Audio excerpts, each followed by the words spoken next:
Hello dear students, hopefully all are fine. मैं हूँ आसन दास। आज हम डिस्कस करेंगे थ्योरम। तो थ्योरम की स्टेटमेंट है the sum of the measures of the angles of the triangle is 180 degree. ये जो ट्राइंगल है, इस ट्राइंगल की जो इंटीरियर एंगल्स होती हैं, 3 इंटीरियर एंगल हैं। तो इन 3 इंटीरियर एंगल का जो सम है वो 180 डिग्री के इक्वल होगा। लेकिन जो एक्सटीरियर एंगल्स होती हैं ट्राइंगल की, उनका सम 360 डिग्री होगा।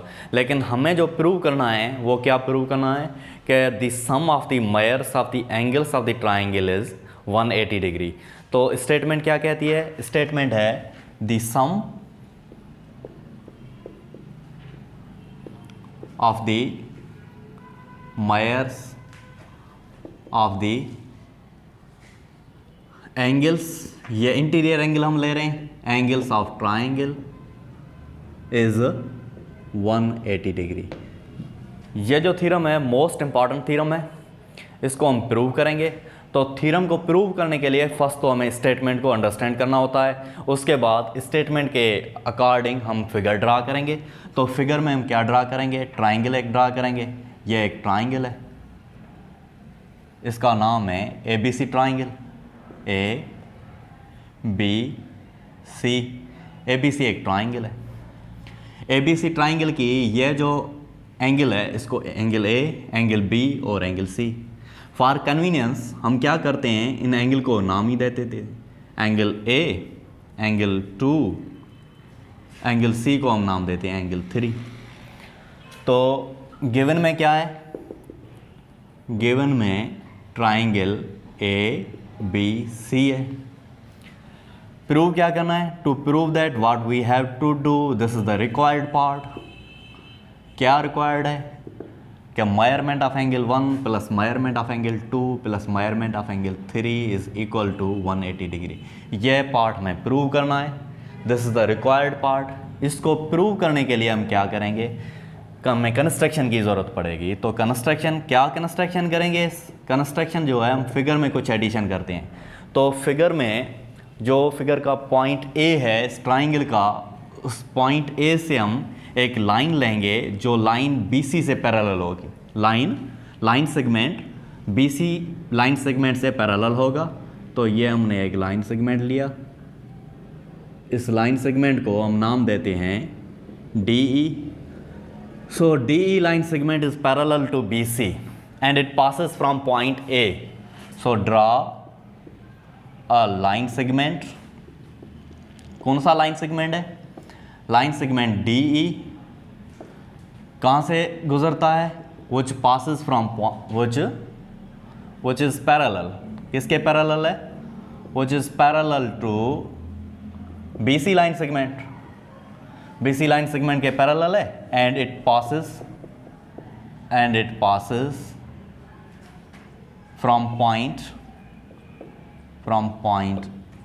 A of triangle ABC triangle की A पॉइंट से पास होता है। तो ये हो गया हमारा कंस्ट्रक्शन के आगे हम प्रूफ देते हैं। प्रूफ में हम क्या लिखेंगे? स्टेटमेंट। उस स्टेटमेंट को हम जस्टिफाई करेंगे with the help of reason.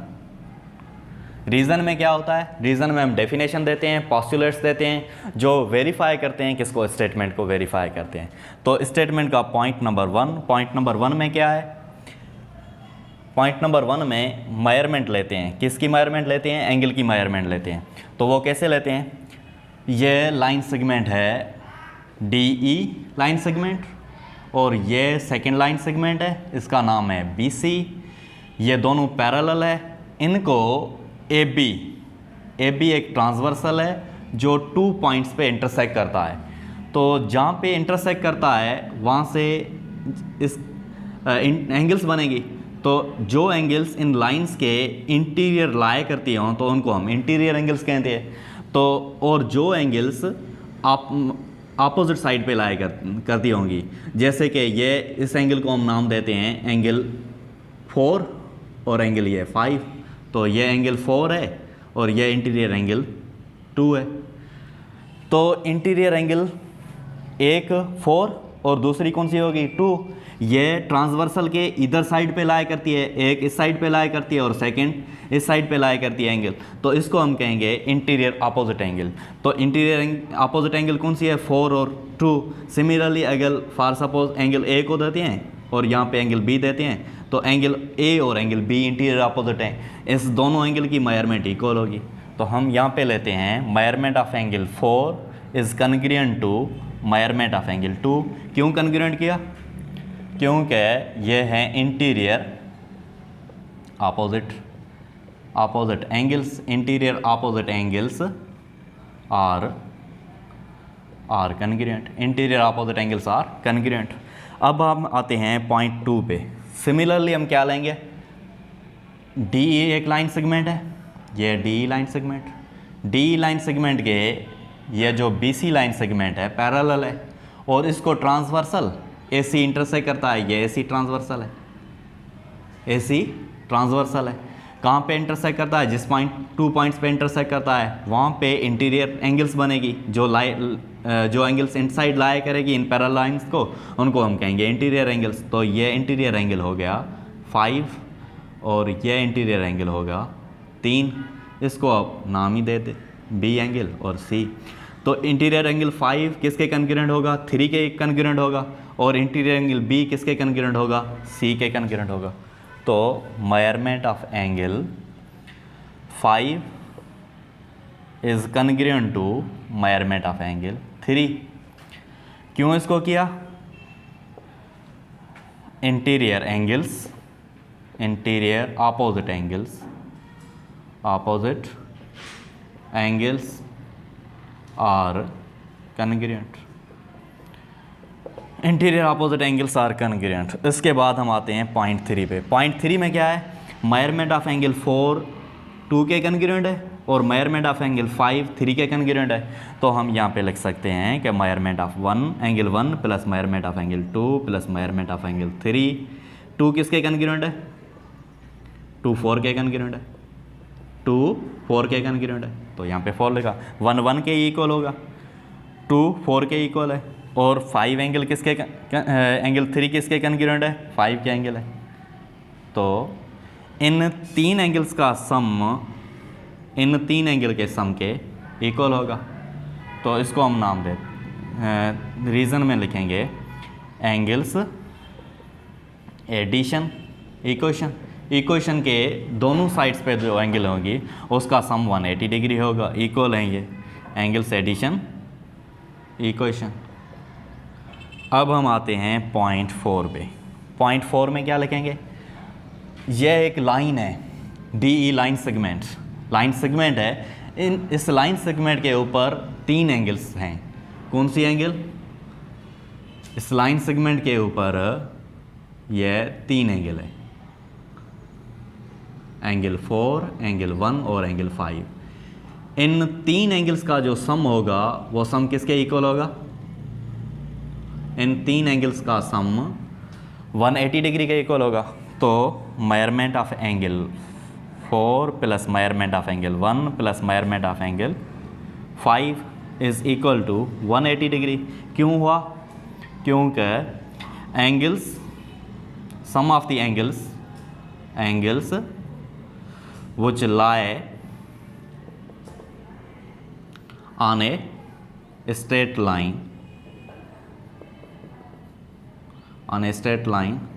equal to 180 degree. यहाँ पे आप लिख सकते हैं sum of angles which lie on a straight line equal to 180 degree. तो इन 3 एंगल्स का जो सम हो गया वो किसके इक्वल होगा? 180 डिग्री के इक्वल होगा। सिमिलरली पॉइंट 5 में हम क्या लिखेंगे? ये 3 जो एंगल हैं ये किसके इक्वल है? अकॉर्डिंग टू पॉइंट नंबर 3 ये 3 angles measurement of angle 1 plus measurement of angle 2 plus measurement of angle 3 is equal to 180 degree. क्यों इक्वल हुआ ये? क्योंकि हमने पॉइंट नंबर 3 में ये पहले इक्वल किया है, इन इक्वेशन के दोनों साइड पे जो एंगल हैं वो इक्वल हैं। तो इन 3 एंगल का सम किसके इक्वल होगा? 180 डिग्री के इक्वल होगा। Because measurement of angle 1 plus measurement of angle 2 plus measurement of angle 3 किसके इक्वल है? Measurement of angle 1 plus measurement of angle 4 plus measurement of angle 5 के इक्वल है। दैट्स वाई हमने लिखा कि measurement of angle 1 plus measurement of angle 2 plus measurement of angle 3 is equal to 180 degree. Hence proved, क्या proved हुआ कि interior जो angles हैं उनका सम जो है किसके इक्वल होगा? 180 डिग्री के इक्वल होगा। और आप लैटिन वर्ड में इसको QED लिख सकते हैं, क्वाड इरेट डेमोन्स्ट्रेटम, इसका मतलब है अगेन हैंस प्रूव्ड। सो हमने प्रूव किया कि जो ट्राइंगल है, ट्राइंगल की जो 3 इंटीरियर एंगल्स हैं, उन 3 इंटीरियर एंगल्स का जो सम है वो 180 डिग्री के इक्वल होता है।